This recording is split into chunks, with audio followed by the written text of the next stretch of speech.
মহামায়া আজ সেই কন্যা সন্তানকে নিয়ে মা যশোমতী ভাবছি ও হ্যাঁ হ্যাঁ তোর দুগ্ধের সেবা লেগেছে, তোকে আমি দুগ্ধের সেবা দিই মানে। তাই মা কি করলে পালঙ্কে শয়ন করছে।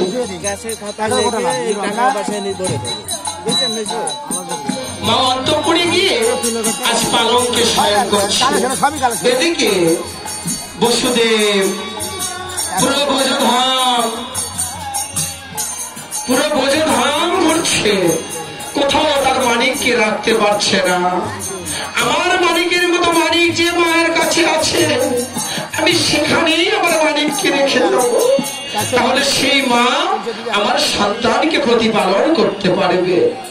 তাই পুনর্বজধাম যখন পেলেন না, শেষ পর্যায়ে বসুদেব দূর থেকে লক্ষ্য করে বড় একটা অট্টালিকা, আর অট্টালিকা লক্ষ্য করে বসুদেব সেই মহলে প্রবেশ করছে।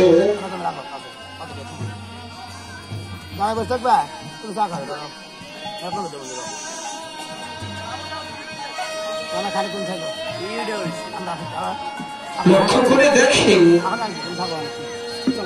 মা ঘুমাচ্ছে।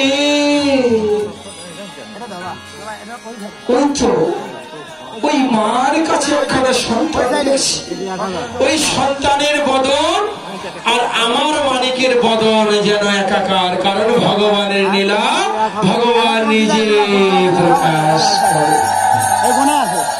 আজ এই মা মহামায়ার বদন আর আমার গোবিন্দর বদন যেন একাকার হয়েছে।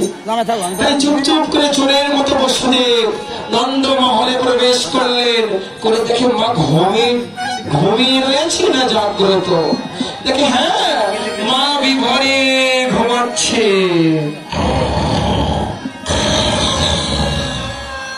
বসুদেব ভাবলেন এই সুযোগে আমি আমার মানিককে এখানে রেখে যাব।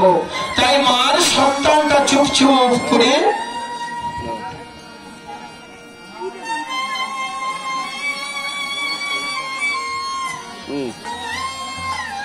মার সন্তানকে বসুদেব চুরি করলে।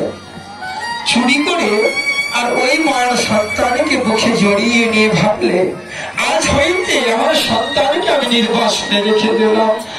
আজ কংস এই নারীর সন্তানকে দেখলে কংস মারবে না, ও তো আমার ছেলে সন্তানকে মারার কথা, অষ্টম গর্ভে আমার ছেলে হবে। আজ আমার ছেলেকে আমি সেই নন্দালয়ে রেখে গেলাম, এই মার নিকট রেখে গেলাম, মানে মার সন্তান চুরি করে নিয়ে গেলাম। আর কংস এই নারীর সন্তানকে দেখলে কংস মারবে না, ওখানে আমার সন্তানও বেঁচে থাকবে আর আমার কাছে এই মার সন্তানও বেঁচে থাকবে। তাই বসুদেব মার সন্তানকে নিয়ে আজ নন্দমহল হইতে বেরিয়ে গেলে।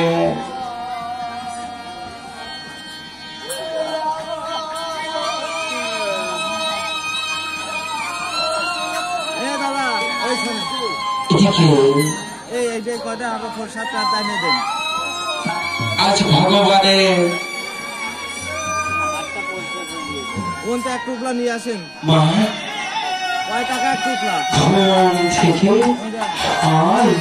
কখন ঘুমিয়েছিলাম।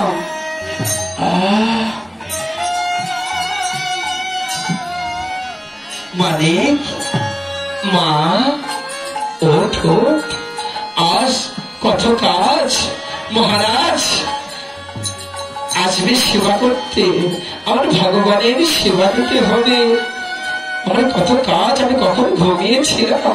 চল চল, আজ মা তার সন্তানকে নিয়ে আজ চললে। ও মা, কৃষ্ণর মায়ের নাম কি গো? হ্যাঁ, যশোদা।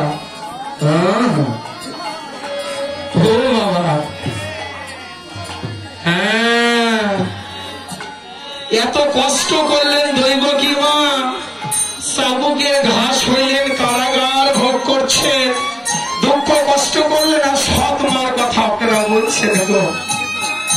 হ্যাঁ মা বটে, কিন্তু প্রতিপালন করছে মা যশোমতী। আর ভগবানকে প্রথম দর্শন করেছেন বসুদেব বাবা, আর পালন করেছেন নন্দ মহারাজের মহলে প্রতিপালন হয়েছিলেন। কিন্তু কেন? এরও কারণ আছে। আগের যুগে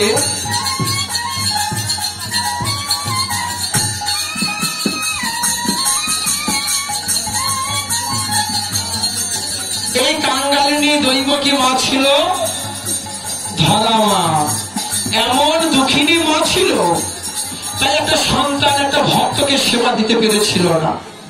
এত কষ্ট, এত কাঙ্গালিনী ছিলেন।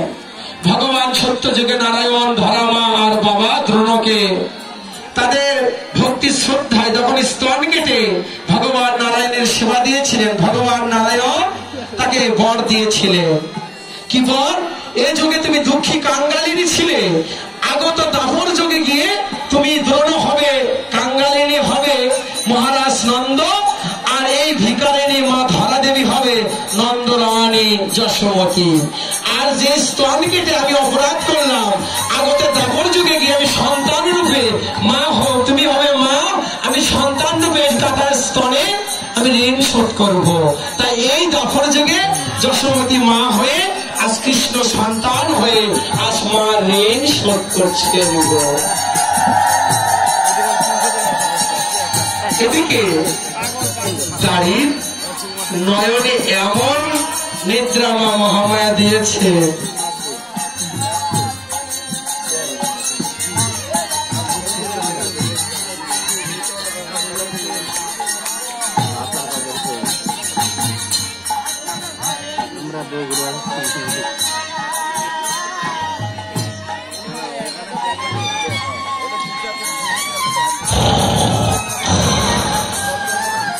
প্রভু দেখো দেখো প্রহরী বিভরে ঘুমাচ্ছে, এসো। দাঁড়ি বিভরে ঘুমাচ্ছে আর বসুদেব আবার অগ্নি ভাবে চোরের মতো চুপ চুপ করে কারাগারে প্রবেশ করলে। দৈবকীকে বললেন, দৈবকী এই নাও, আজ হইতে এই কন্যা সন্তানই আমাদের অষ্টম গর্ভের সন্তান মনে করে তুমি তাকে প্রতিপালন করবে। এদিকে বংশ ভাবছে, আজ কতদিন হয় আমি আমার চিরশত্রু দৈবকী বসুদেবকে দর্শন করি না। আজ আমি যাই, ওদেরকে একটু দর্শন করে আসি।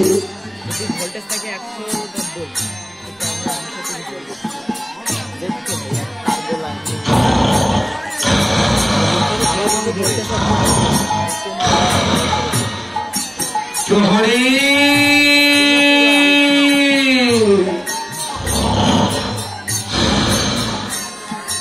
আমার গর্বে ফাঁকি, আমার বেতন নিয়ে তুমি কাজে ফাঁকি দিচ্ছ, আমি তোমাকে উচিত শিক্ষা দেব। প্রহরী ভাই মশা, এত কেন কামড় দেশে? তোর মধ্যে মধ্যে কোনো ভালোবাসা নেই। প্রহরী ভাই পিপিলিকা সার্পকা, তোদের কামড়ে আর ভালো লাগে না। বাড়িতে বউ সন্তানের সংশয় আর ভালো লাগে না। এখানে এসে মশা মাহি সার্পকার কামড়ে আর ঘুম ধরে না। দুঃখ আর ভালো লাগে না রে।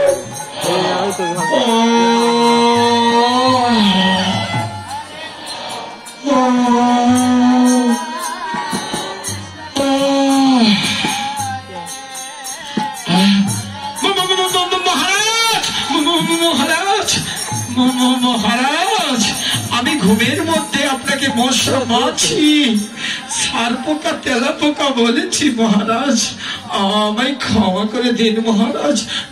বিশ্বাস করুন, আমি আপনাকে দেখে কিছু বলিনি। হরে আমার বন্দে বন্দি বন্দি তো কারাগারের ভিতরে আছে।